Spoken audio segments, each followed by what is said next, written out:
Hi, I'm Phil Kelly. We're having part one and part two. This is part one, and I'm going to interview my two good friends. I met them in church. This is Liz. Liz, how do you pronounce Okunu? Okuno. Okuno, okay. Okay, and you've been a Christian for how long, Liz?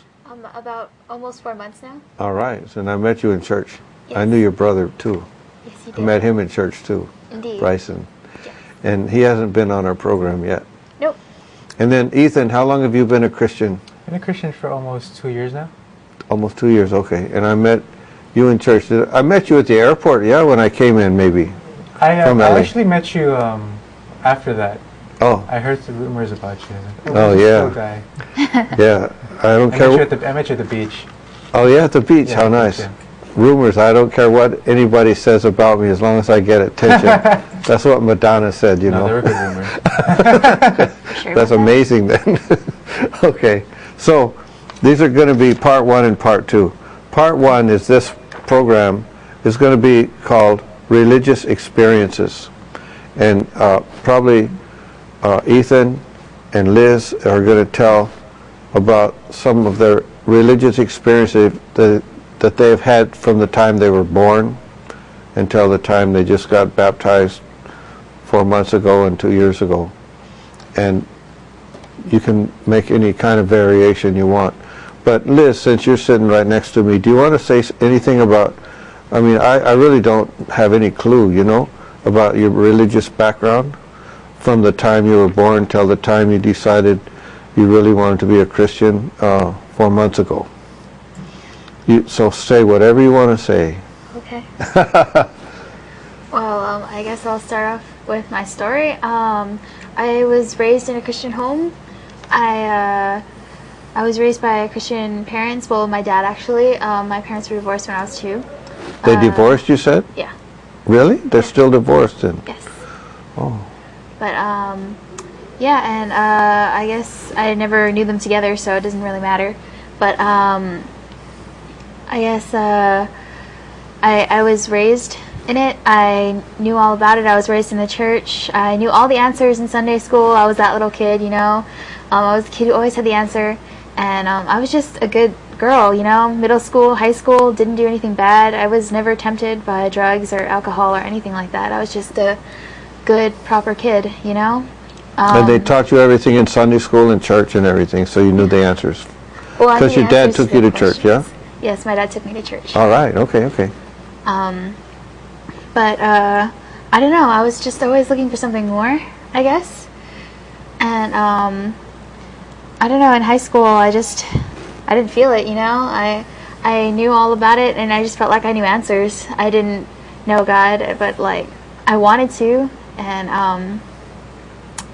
I don't know. When I got to college, I guess my brother he met this guy named Josh, and he met him at his workplace, and it was pretty interesting because he started going to these Bible studies and these Bible talks, and he ended up in a week, I think, he moved out of our house and he just totally left, you know, because he wanted to follow God, and he got baptized. And so I guess I was really angry at him ever since I was little, because I don't know, I was always taking care of him, and I was always really angry and bitter. And then so Because you were bitter about having to take care of him all the time. oh well, yeah, I like that. And I guess because yeah, basically, because you know, when you're a kid, it's kind of like you want to do your own thing, but your parents are always like, watch your brother, watch your brother, watch your brother. Yeah. You know? That's like- It's alright, yeah. But I just grew up kind of bitter, and I was angry. Like, I was a good kid in deeds standings, you know.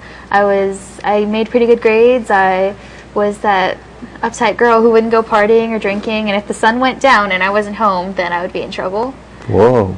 But you know, I loved God, but I just didn't didn't feel him anymore, you know. In my church, they didn't teach spirituality. I guess they kind of teached family things. Like, you should just go there to have fun and eat and go home, you know. Oh. Yeah.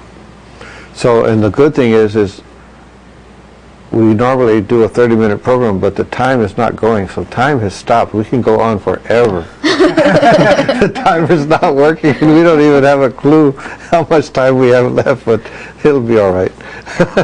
So, Jesus will fix it. so why don't you just say something about that's a little bit of your history then, but then did you like your brother went to study the Bible with Josh, right? Yeah. Did you ever get to a point where you wanted to study the Bible with those guys?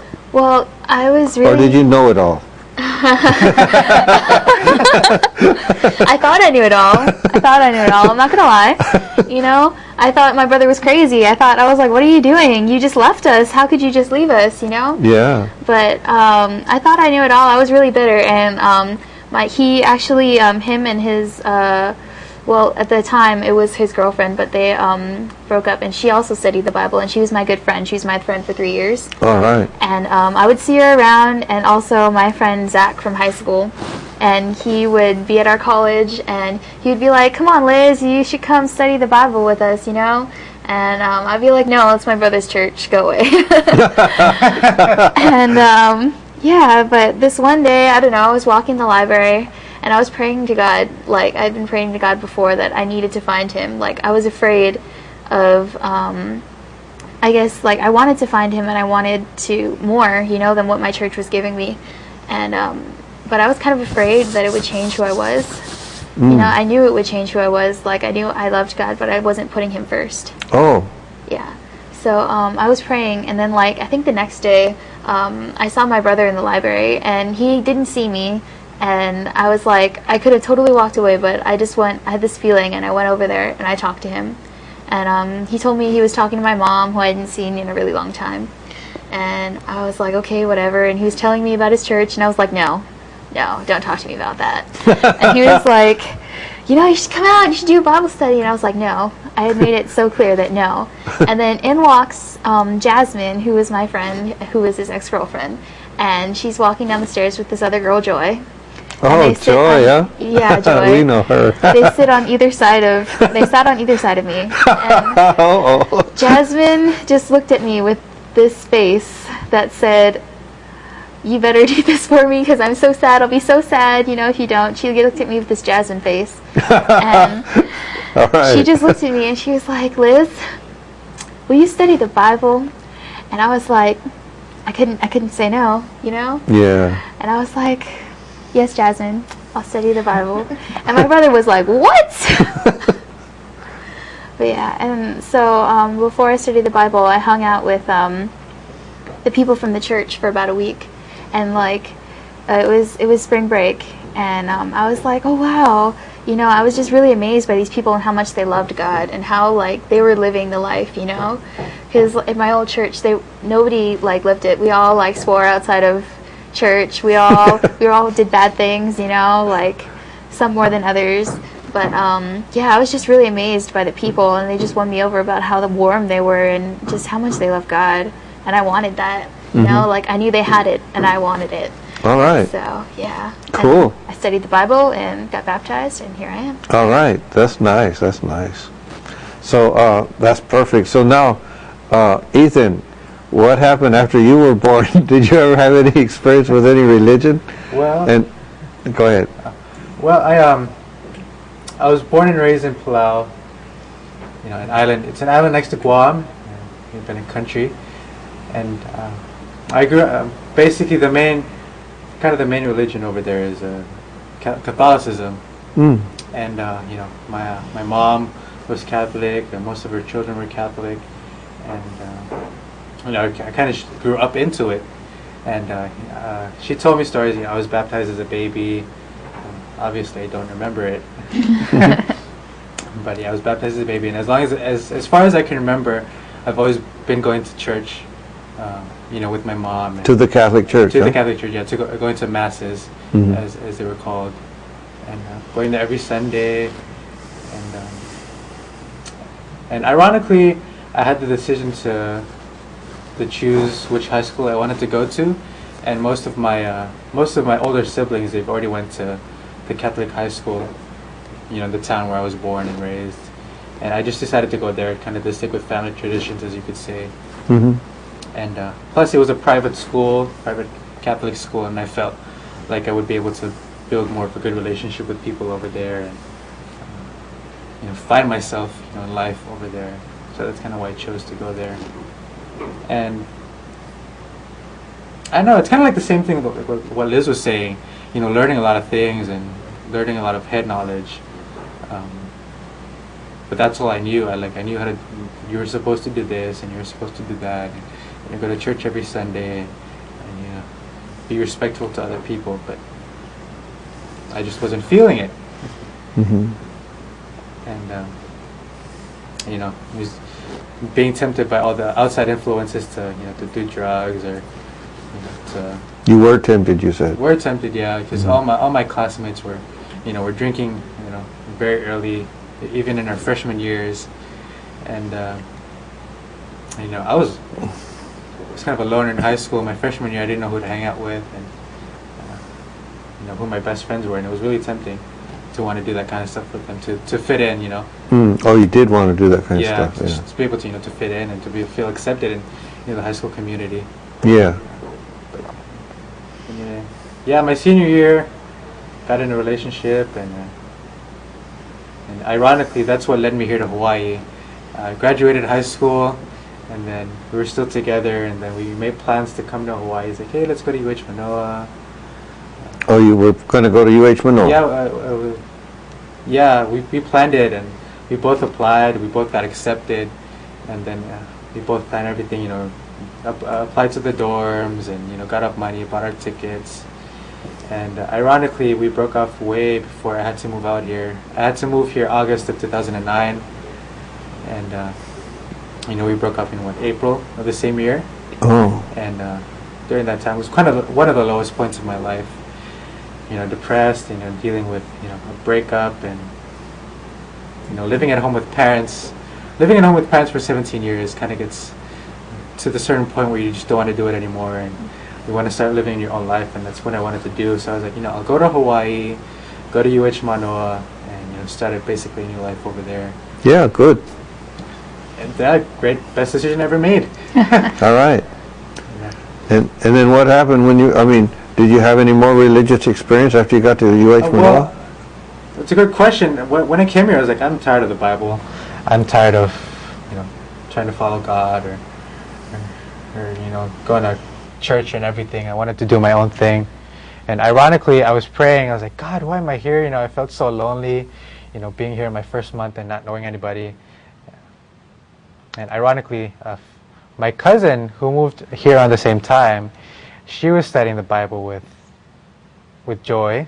No kidding. No kidding. All right. She was studying the Bible with Joy, and my cousin introduced me to Joy, and they introduced me to Kyle, the pastor. Oh. And I was like, no, I was still close to the idea of opening up the Bible and doing Bible studies. So I said no, but then walking around campus, I kept seeing Kyle around. I was like, there's probably a reason why I keep running into this guy, So I was like, oh, you know what? I'll come out to one of the events. I think they had a Bible talk at his house, like a discussion group, and I figured, I go out there and meet some new friends, and I hope they had food over there because I was kind of hungry. I'm always hungry, so I was kind of hoping they would have food over there. You're a skinny guy. That's why you're always hungry. Yeah, but I went, and I kind of the same experience Liz had. I enjoyed, being around the people, the people that went to the church and people that were part of the discussion. And, they were very friendly. I've never felt so welcomed in a home before. Wow. And that, I think that just what really led me to being able to be open to opening up the Bible and reading it again. And learning more about it. Yeah, cool. In fact, so both of you guys mentioned Joy. How do you say her last name? Axelson? Axelson, yeah. Axelson. Joy Axelson. Axelson. Yeah. She was on one of our interviews, our earlier interviews, and if you look at our website, I think Eric will probably put it on the screen. Eric is a good old buddy from a long time ago running these cameras.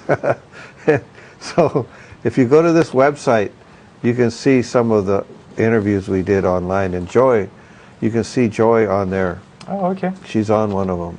So you Small go to world. you go to that website, and then you go to the left-hand side of the screen. It says "New, we're on TV," and then you're going to see interviews, and then you're going to see Joy's name. If you want to see her in person, you can see her on video. If you want to see her in person, you can come to church.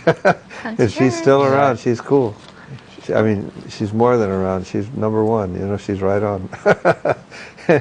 And then you can also see Kyle and Joan. I interviewed them too. Oh, really? So you can go to this website. Yeah, you see it on the screen there, and then click on interviews, and you see Kyle and Joan Bartholomew. And the funny thing is, I teased Joan, you know, and Joan and Kyle talked about this, and even Joan's sister Jen was on TV, and Jake was too at the same time. And or this, I think, I don't know if it was the same program, but one right after the other. That's how it was. Because Jen didn't want to, and Jake said, "Come on, Jen," and she did it. Of course. She didn't know she was going to be on TV. She just came to watch, and we dragged. You dragged her into it. Jake talked her into it. I didn't. Okay. But you can see Jake and Jen. They're getting married. Next week, Next right? weekend, yeah. Next week. Yeah, next weekend. Wow, that's cool. Which is what? When you guys see this, they're going to be married already. Probably. So they're getting married on the 6th. The 6th of August, yes. Of August, okay. So what the funny thing, when you see Kyle and Joan, they tell about how they met, how they became Christian and stuff like that. And Joan will explain when you see the interview. And Jen says a little bit about it too. Jen was going to go to this church in Hilo where they lived. And then Joan wanted to protect her sister, so she was going to go check it out and see if it's a good church or what, you know. So when she went to check it out, and she liked it so much that eventually she married the preacher. That's why I teased them, you know. And Jen and Joan and Kyle tell a little bit about that if you want to see their interview online, because it already played on TV. So, Ethan, you studied the Bible, right? I did. And then what? I studied the Bible, and I was just really impressed by how much, Kyle was very fluent in the Bible, if I could say that. He was very knowledgeable, and when I was studying the Bible with him, I didn't feel kind of like levels, like how somebody like of a higher rank is talking to you. You feel like okay, this guy's like talking about all this stuff. I gotta listen. And you said he did feel like no, I didn't. He did not. I felt like he could relate to me a lot. And yeah. Present the Bible in a way that I've never experienced it before. Very personal. Like I've always thought of this Bible as this this holy book and book of rules that you're supposed to follow and do this and do that and no, he just really showed me that the Bible is it's a very it does God has expectations, but he really also wants it to be personal and us with him. And I was just impressed, and it moved me, and I was shown stuff that I was never shown before. And if people were people like Kyle and Jake take the time to really teach me what the Bible really teaches and how to really apply it in my life, that's what really moved me to study it out more. Yeah, I think that's why God gave us the Bible, so we can apply it to our life. Then we can get the blessings He would like us to have as we make the wise decisions, right? Right. And avoid the consequences from foolish decisions. So that's the whole purpose. We only got a little bit of time left, but I think that what the whole purpose why we're here right now is that we're hoping that somebody will see this program that would like to study the Bible, Right. and like their life to change. Do you guys feel like that when you got baptized or in somewhere in the process, did you feel like you got set free from sin, for example? Yeah, totally. Like I said, I didn't really do a lot of bad things, but I did the small things, like little white lies to your parents, what they don't know, they won't find out. But now they know because you just said it. No, my dad knew before. He was like, He knew. I know you do bad things. I just can't catch you at it. So Okay. he totally knew, but he just couldn't get me for it. But, and also, like, I just had to let go of my bitterness. That was the only thing I had to really let go of. Like, I had Yeah. to go up and confront my brother and just talk to him and be like, dude, you really hurt me, and I just had to let it go. Yeah, that's nice. Because, like, I guess unlike Ethan, I was never tempted by drugs or alcohol, and I never was in a relationship, so you don't really miss it. Yeah, And I guess God protected me a lot from that. But, that's wonderful. I just had to let go of my own anger. Yeah, that's good. That's a hard one, It's not easy for us to be forgiving and to let go of bitterness when we're hurt, or if people oppress us, or 'cause- and then sometimes we do that to other people, right? Yeah. So what it is if we want God to forgive us, then we should forgive other people too. Yeah. It kind of says that in the Bible. I know there's some Bible verses about that in there. Quite a few. It says, forgive others. If you forgive others, your Father in heaven will forgive you. And if you do not forgive others, your Father in heaven will not forgive you. Right. That's one of them. Yeah. That's pretty plain and scary. It is. So, It is scary. so that's why we're here. We're hoping that somebody will see this program and decide that they would like to become set free from sin. Did you ever feel like you got set free from sin? Yeah, I did. After baptism and really learning about it and what it means to really follow God and follow Christ, I felt free from all the burdens of worrying about what the rest of my life holds, and even all the temptation to to do drugs or to do alcohol or to want to live a sinful life. They were just gone, and I felt like I was able to be free and make that clear decision to say no to all those things, even though you're surrounded by them like all the time. TV, music, your friends, Yeah. school. Like I felt like I knew better and like I was taught better. Yeah.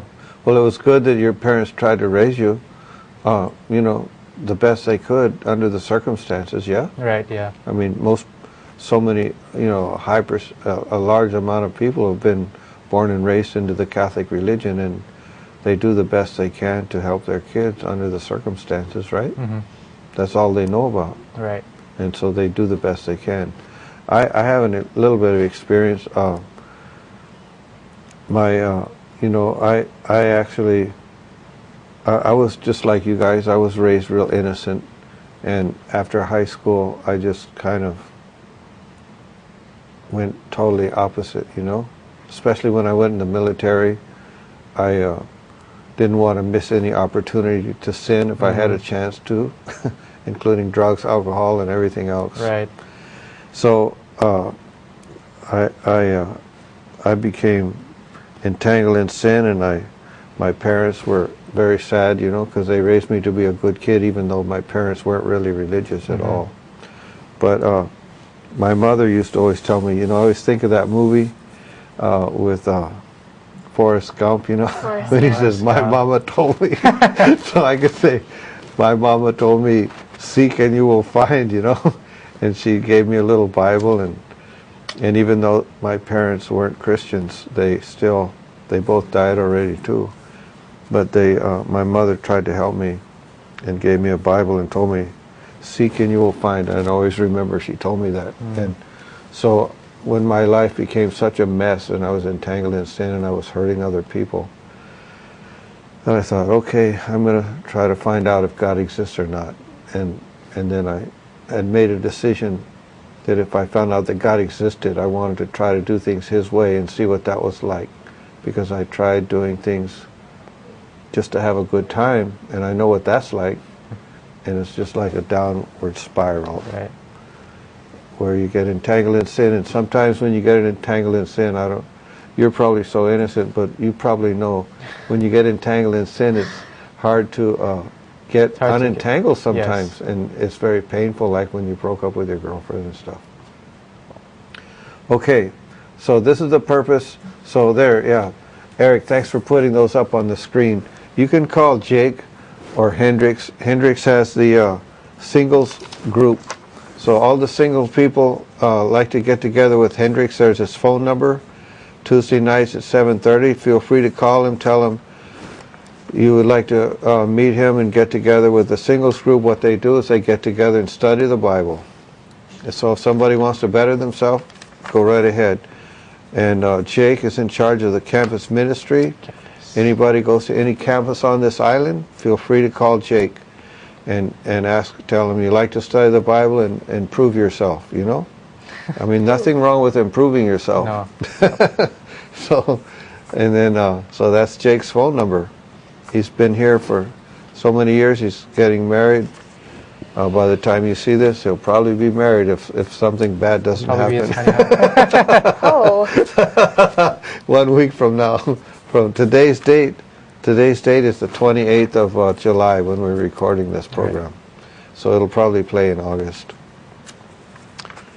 And, our time is up. So see our next program too. It's going to be Christian experiences rather than religious experiences. Thank you very much.